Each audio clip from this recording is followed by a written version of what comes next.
बात जुर्म से जूझते आवाम की हो या समाज में बढ़ते क्राइम ग्राफ की, अपराध की हर सूरत के पीछे छिपा होता है कोई ना कोई गुनहगार।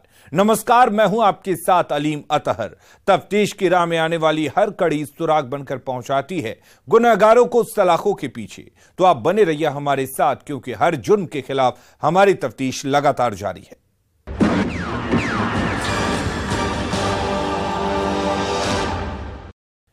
कैमूर में एक शख्स लव मैरिज करके बुरी तरह से फंस गया है, जिससे वो कभी बेपनाह प्यार करता था, जिसके लिए अपने परिवार को छोड़ दिया। वही डार्लिंग पत्नी बनने के बाद पिछले 7 महीने से उसे छोड़कर भाग गई है। आलम यह है कि पति 2 बच्चों की परवरिश कर रहा है और बच्चों के साथ पोस्टर लिए दर दर भटक रहा है, लोगों से भीख मांग रहा है। पोस्टर पर लिखा है, हमारा देश आजाद है लेकिन पुरुष आजाद नहीं है, शौक की नहीं मजबूरी है, बच्चों की परवरिश जरूरी है, देना है तो काम दीजिए नहीं तो दान दीजिए। यह हालत उस डार्लिंग ने बना दिया है जो शादी के बाद पिछले 5 सालों में 35 बार घर से अब तक भाग चुकी है। इस रिपोर्ट में देखिए अब तक 35 लव करके फंसा मुरारी की पूरी कहानी। डार्लिंग के लव जाल में फंसा प्रेमी। पति का मतलब मेरे ससुर का और मेरी वाइफ का नाजायज संबंध था उस चीज में।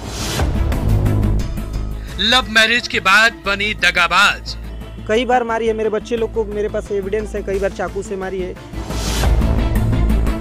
5 साल में 35 बार घर से भागी। मेरी पत्नी 7 महीने से कहीं चली गई और समस्या ये है कि कई बार भाग चुकी है। और कृष्ण मुरारी बन गया भिखारी।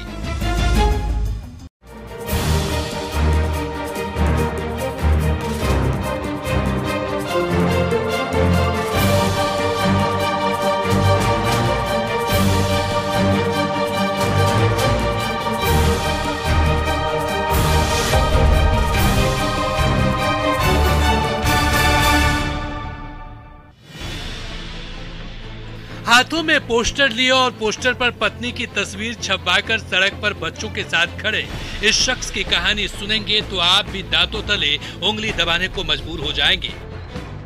ये शख्स एक दीवाना है जो इश्क का मारा है, जिसे इसकी माशुका ने इस हालत में लाकर खड़ा कर दिया है। जिस महिला की पोस्टर पर तस्वीर छपवाकर ये सड़कों पर घूम रहा है, वो महिला कोई और नहीं बल्कि उसकी प्रेमिका जो पत्नी बन चुकी है। तस्वीरों में दिख रही खूबसूरत और हसीन यही महिला है जिसकी तस्वीर लिए उसका पति जो कभी आशिक था वो सड़कों पर भटक रहा है, भीख मांग रहा है और अपने बच्चों की गुजर बसर कर रहा है। बताएंगे इस महिला के हसीन चेहरे के पीछे की हकीकत, लेकिन उससे पहले इस शख्स ने बैनर पर जो छपाया है उसे पढ़ लीजिए। पोस्ट पर लिखा है, हमारा देश आजाद है लेकिन पुरुष आजाद नहीं। बैनर का एक छोर 4 साल का बच्चा पकड़ा है तो दूसरा छोर 6 माह के बच्चे को गोद में लिए हुए बेबस और लाचार पिता। पोस्टर पर आगे ये भी लिखा है कि शौक की नहीं मजबूरी है, बच्चों की परवरिश जरूरी है, देना है तो काम दीजिए नहीं तो दान दीजिए। पढ़ लिया आपने? तस्वीरों में दिख रहे इस शख्स को उसकी बीवी ने लाकर खड़ा कर दिया है, जिससे ये कभी बेपनाह प्यार करता था। इसकी बीवी भी इस पर जान लुटाती थी, लेकिन लव मैरिज के बाद ये डार्लिंग ने लव जाल में फंस गया और उसने बना दिया भिखारी। यकीन नहीं होता तो आप खुद सुन लीजिए। घूम रहे हैं, क्या है मामला? देखिए, मामला यही है कि मेरी पत्नी 7 महीने से कहीं चली गई और समस्या ये है कि कई बार भाग चुकी है और ये दोनों बच्चे मेरे पास है। मेरे भी मम्मी पापा, कोई भाई बहन कोई नहीं, इसीलिए बिना चाहते हुए भी हमको भीख मांगकर ये दोनों बच्चों का परवरिश करना पड़ रहा है। आखिर क्या करें? सुन लिया आपने? अब तो आपको यकीन हो गया होगा। तस्वीरों में दिख रही ये औरत जितनी मासूम दिख रही है, कहीं उससे ज्यादा ये दिल और दिमाग से डेंजर है। इसी औरत ने इस शख्स की ये हालत की है, जिसे समझने के लिए वक्त के पन्नों को पलटना पड़ेगा। 11 साल पहले, वो साल था 2011। इसी साल कैमूर जिले के रामगढ़ थाना क्षेत्र के डहरक गांव निवासी कृष्णा मुरारी गुप्ता की मुलाकात दुर्गेश कुमारी से हुई थी, जो नुआब थाना के नुआब की रहने वाली थी। दुर्गेश कृष्णा मुरारी गुप्ता के रिश्ते में फुफेरी बहन लगती है। बुआ के घर आने जाने के दौरान कृष्ण मुरारी की मुलाकात दुर्गेश से हुई। आने जाने और मुलाकात के दौरान दोनों एक दूसरे के बेहद नजदीक आ गए। जब नजदीकियां प्यार में बदलने लगी तो दोनों ने रिश्तों की मर्यादा को लांघते हुए एक दूसरे को अपना दिल दे दिया और परिवार से नजरें चुराकर दोनों फोन पर प्यार भरी बातें करने लगे। कुछ ही महीनों में दोनों का प्यार परवान चढ़ गया और दोनों ने रिश्तों की लक्ष्मण रेखा को लांघकर मोहब्बत के पन्नों को एक नई कहानी लिख डाली। 2011 में दोनों घर छोड़कर भाग गए और साथ रहने लगे। इस दरमियान कृष्ण मुरारी ने अपने प्रेमिका दुर्गेश को BSc तक पढ़ाया और नवंबर 2017 में दोनों ने लव मैरिज कर लिया। दोनों से 2018 में एक बच्चा भी हुआ, लेकिन बच्चे को जन्म देने के 6 महीने बाद पति पत्नी में कुछ ऐसा हुआ कि दुर्गेश दगाबाज बन गई। डेंजर रुख अख्तियार करते हुए अपने पति को किसी नुकीले चीज से वार कर घर छोड़कर भाग गई, जिसके बाद कृष्ण मुरारी ने प्रशासन की मदद से उसे ढूंढा और किसी तरह समझा बुझाकर घर अपनी पत्नी दुर्गेश को घर लाया। लेकिन उसके सिर पर कुछ और ही सवार था। वो बीच बीच में पति के साथ मारपीट करके घर से फरार हो जाती थी। ये सिलसिला चलता रहा। शादी के 5 सालों में दुर्गेश 30 से 35 बार घर छोड़कर भाग चुकी थी। शुरुआती दौर में पुलिस ने तो मदद किया, लेकिन बाद में प्रशासन ने भी हाथ खड़ा कर दिया। इस बीच दोनों से 7 महीने पहले एक बेटी भी हुई, जिसे जन्म देने के बाद दुर्गेश फिर से घर छोड़कर फरार हो गई और 7 महीने से घर नहीं लौटी है, जिसके बाद से थक हार कर कृष्ण मुरारी गुप्ता ने बैनर छपवाकर भीख मांगना शुरू कर दिया बच्चों की परवरिश को लेकर। मेरे पिताजी ही कहीं ना कहीं ये केस में इन्वॉल्वमेंट है, मतलब मेरे ससुर। क्यों मारा आपके ससुर ने सूरज को? देखिए, मैं तो मेरे पास तो वीडियो नहीं है और बिना किसी ठोस एविडेंस का मैं डायरेक्ट बोल तो नहीं सकता हूँ, लेकिन मैं जो देखा हूँ वो चीज़ मैं बोलता हूँ। पति का मतलब मेरे ससुर का और मेरी वाइफ का नाजायज संबंध था उस चीज़ का। उसका मेरे पास वीडियो भी था, लेकिन डिलीट कर दिया गया और उसका कई प्रमाण भी है मेरे पास, जो कि मैं आपको एविडेंस के आधार पे पेपर दूंगा मैं। और मेरी एक साली है जिसका नाम है रागिनी गुप्ता, उसको भी गलत नज़र से मेरा ससुर देखता था बार बार। अपनी बेटी को ही? नहीं, अपनी पतोह को। हाँ, और अपने बच्चे को भी। उन लोग मतलब बहुत ही एकदम नीच किस्म का आदमी है। अब बताइए कि अब दूसरी चीज़ ये है कि अगर मान के चलिए कि हमारा पत्नी के साथ नहीं जम रहा है। कृष्ण मुरारी गुप्ता ने अपने इंस्टाग्राम पर अपनी पत्नी का एक वीडियो पोस्ट किया है, जिसमें वो अपने पिता पर आरोप लगाते हुए कह रही है कि मैं अपने पति के पास इसलिए नहीं जा रही थी कि मेरे भाई की हत्या में वो शामिल है, लेकिन 10 महीने तक इस केस में हकीकत जानने की कोशिश की। मुझे पता चला कि मेरे पिता भी इसमें शामिल है। जब पिता को यह पता चला मैं उसके खिलाफ जा चुकी हूँ, तो वो मेरी विदाई भी नहीं कराना चाहते थे, इसलिए मैं खुद अपने पास जाने के लिए थाने आई हूँ। बता दें कि आज से 2 साल पहले दुर्गेश कुमारी के भाई की हत्या हुई थी, जिसमें उसने अपने पति को दोषी बताया था, लेकिन 10 महीने बाद दुर्गेश को पता चला कि उसके भाई की हत्या में उसके पिता भी शामिल थे। 10 महीने से इसीलिए नहीं जा रही थी क्योंकि मैं अभी तक गलतफहमी में जी रही थी कि नहीं, मेरे भाई के मर्डर में उनका पूरा का पूरा हाथ है। लेकिन 10 महीने के बाद 10 महीने से मैं इस केस में हकीकत जानने की कोशिश की। 10 महीने बाद जब मुझे हकीकत मालूम चला, तब मुझे मालूम चला कि नहीं, मेरे पिता भी इसमें शामिल हैं। तब मैं थाना प्रभारी को सब कुछ बताई तो समझ गए वो मेरे खिलाफ जा चुकी है, इसके लिए वो हमें विदाई भी नहीं करना चाहते। इसलिए मैं कोर्ट का मतलब डेट का इंतजार नहीं की, अपना कंप्लेन लेकर आई थी उस दिन थाने पे। तो उसी दिन मैं डिसीजन ले ली कि नहीं, मैं अपने पति के साथ जाऊँगी, अब अगुवाओं नहीं जाऊँगी।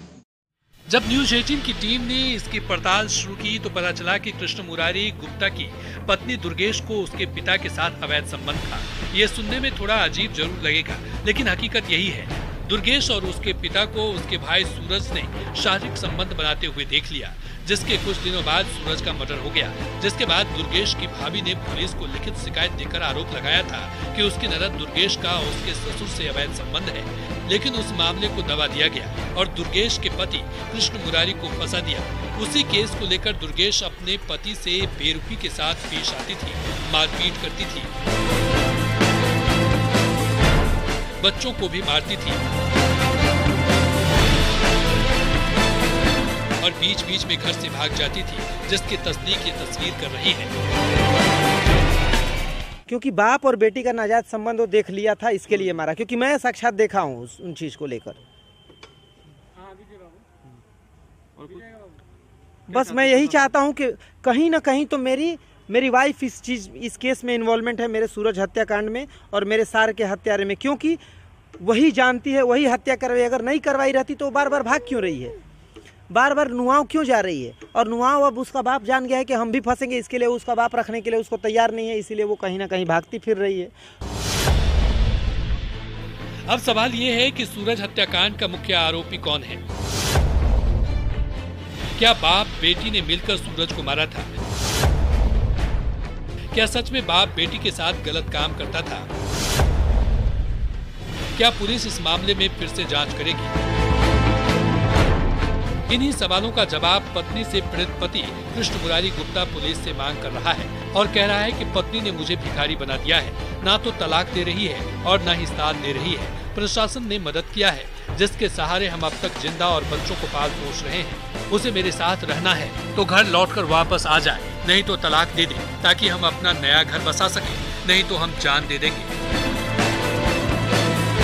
प्रशासन से यही गुहार है कि अगर किसी प्रकार का अगर ढूंढ के लेके आएगा तो आखिर मेरा छूटा ही करवा सके, नहीं तो ऐसे बार बार मानसिक प्रताड़ना देगी तो मैं भी डिप्रेशन में आ जाने के कारण बच्चे को लेकर मारपीट भी करती है आपकी? कई बार मारी है, मेरे बच्चे लोग को मेरे पास एविडेंस है, कई बार चाकू से मारी है। इस कलयुग की यही हकीकत है। रियल जिंदगानी में पत्नी की बेवफाई और दगाबाजी ने पति को घुट घुट कर मरने को विवश कर दिया है। आलम यह है कि पति अपने 2 मासूम बच्चों के साथ इस कड़ाके की ठंड में भीख मांगने को विवश है। अपने 4 साल का बेटा अंश और 6 महीने की बेटी कृति को अपने गोद में लेकर पूरे बाजार में घूम घूम कर भीख मांग रहा है। इस दौरान अपनी पत्नी की गुमशुदगी का पोस्टर भी लेकर घूम रहा है और वापस लौट आने की अपील कर रहा है। ऐसे में अब देखने वाली बात यह है कि भागोड़ी दुर्गेश आगे क्या कदम उठाती है और प्रशासन से कृष्ण मुरारी को क्या मदद मिलती है। जो सच्चाई थी हमने दिखा दिया, प्रशासन के साथ साथ समाज को रूबरू करा दिया। लेकिन जिस तरह से दुर्गेश ने दगाबाजी की है और प्रेमी से पति बने कृष्ण मुरारी के साथ डेंजर गेम खेला, वो बेहद खौफनाक और खतरनाक है, जिसने भिखारी बना दिया है। न्यूज़ 18 के लिए कैमूर से अभिनव कुमार सिंह के साथ ब्यूरो रिपोर्ट। पटना में छात्रा के साथ हुए गैंग रेप की वारदात के बाद पुलिस ने 4 में से 3 आरोपियों को गिरफ्तार कर लिया है। तीनों ने अपना जुर्म भी कबूल कर लिया है, जबकि चौथा आरोपी अभी भी पुलिस की गिरफ्त से बाहर है, जिसकी गिरफ्तारी का पुलिस दावा कर रही है। क्या है हथकड़ी में पटना के हैवानों की घिनौनी कहानी, इस रिपोर्ट में देखिए। छात्रा से गैंगरेप मामले में 3 गिरफ्तार।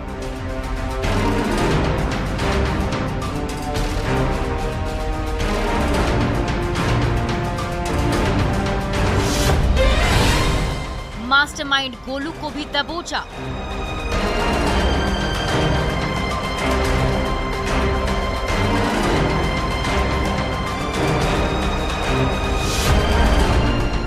चौथे आरोपी प्रमोद की तलाश।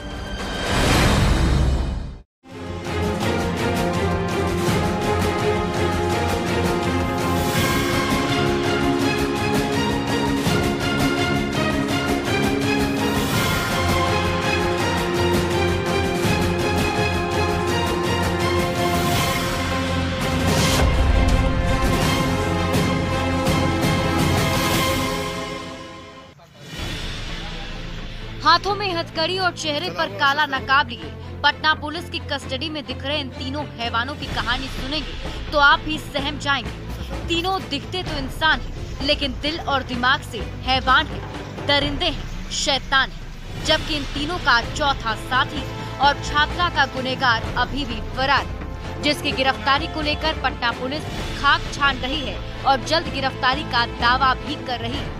चारों ने पुलिस की क्राइम डायरी पर ऐसी घिनौनी और डरावनी पटकथा लिखी, जिसके खुलासे के बाद 4 दरिंदों में 3 को पुलिस ने गिरफ्तार कर जेल की सलाखों में पहुंचा दिया है, जबकि चौथा अभी भी फरार है।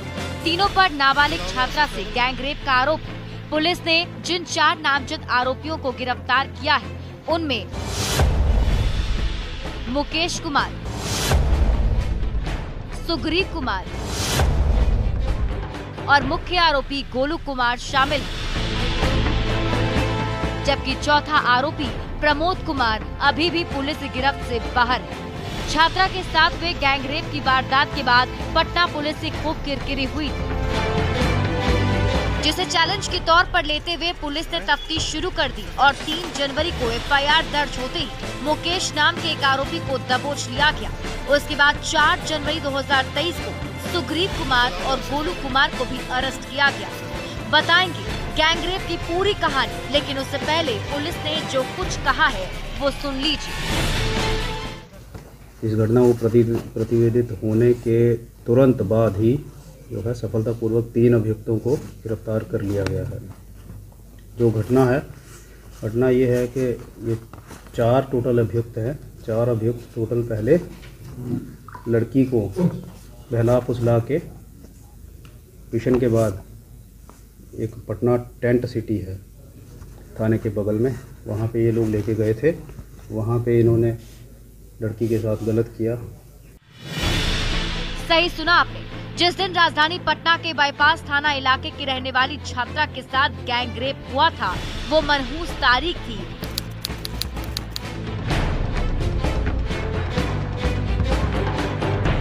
इसी दिन राजधानी पटना के बाईपास थाना इलाके की रहने वाली 14 साल की छात्रा शाम के करीब 4 बजे अपने घर से कोचिंग के लिए निकली थी। शाम 6:30 बजे जब क्लास ओवर हुआ तो वो अपने घर लौट रही थी। उसी दौरान छात्रा की मुलाकात आरोपी मुकेश, गोलू और सुग्रीव से हुई। तीनों आपस में एक दूसरे को जानते थे। वहां से तीनों ने छात्रा को बहला फुसलाकर टेंट सिटी स्थित त्रिपाल से बने एक कमरे में ले गए, जहां तीनों ने छात्रा से बारी बारी दुष्कर्म किया। उसके बाद वहां से 2 आरोपी चले गए। उसके बाद एक आरोपी छात्रा को वहां से जल्ला वाले महावीर मंदिर स्थित एक कमरे में ले गया, जहां प्रमोद और मुकेश ने दोबारा छात्रा के साथ गैंगरेप किया और रात के करीब 2 बजे छात्रा को मंदिर के बाहर छोड़ दिया।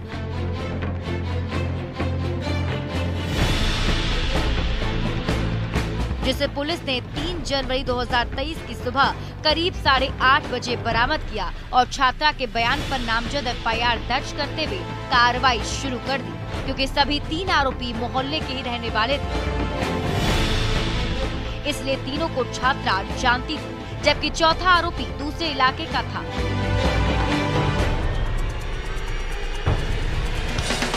जब पुलिस ने कार्रवाई करते हुए सबसे पहले मुकेश को गिरफ्तार किया तो मुकेश ने पुलिसिया पूछताछ से सब कुछ उगल दिया, जिसके बाद पुलिस ने 4 जनवरी को गोलू और सुग्रीव को गिरफ्तार किया। लेकिन बाद में जो है उसको पुलिस पे कॉन्फिडेंस आया, उसने पूरी बात बताई। उसी की निशानदेही और घटनाक्रम को समझ के पुलिस ने जो है छापेमारी की, घटनास्थल पर पहुंचे, जो महत्वपूर्ण साक्ष्य होते हैं उनको एकत्रित किया गया है। इन चारों का जो भूमिका रही है उनमें से गंभीरता पूर्वक जो है 3 की गिरफ्तारी हो गई है। चौथे की गिरफ्तारी जो है वो प्रयासरत है, बहुत जल्द चौथा भी गिरफ्तार हो जाएगा। इस तरह पटना पुलिस ने छात्रा के साथ हुए गैंगरेप की वारदात का खुलासा करते हुए 4 आरोपियों में 3 को गिरफ्तार कर जेल के सलाखों में पहुंचा दिया है, जिसमें मुकेश कुमार, सुग्रीव कुमार और मुख्य आरोपी गोलू कुमार शामिल हैं, जबकि चौथा आरोपी प्रमोद कुमार फरार है, जिसकी जल्द गिरफ्तारी की पुलिस दावा कर रही है। ऐसे में देखने वाली बात ये होगी कि पुलिस चौथे आरोपी तक कब तक पहुंचती है और सभी को सख्त से सख्त सजा दिलवाती है, ताकि फिर इंसान दरिंदा बनने की हिमाकत ना करे और किसी लड़की को अपने हवस का शिकार न बनाए। न्यूज़ 18 के लिए पटना से मनोज सिन्हा के साथ ब्यूरो रिपोर्ट।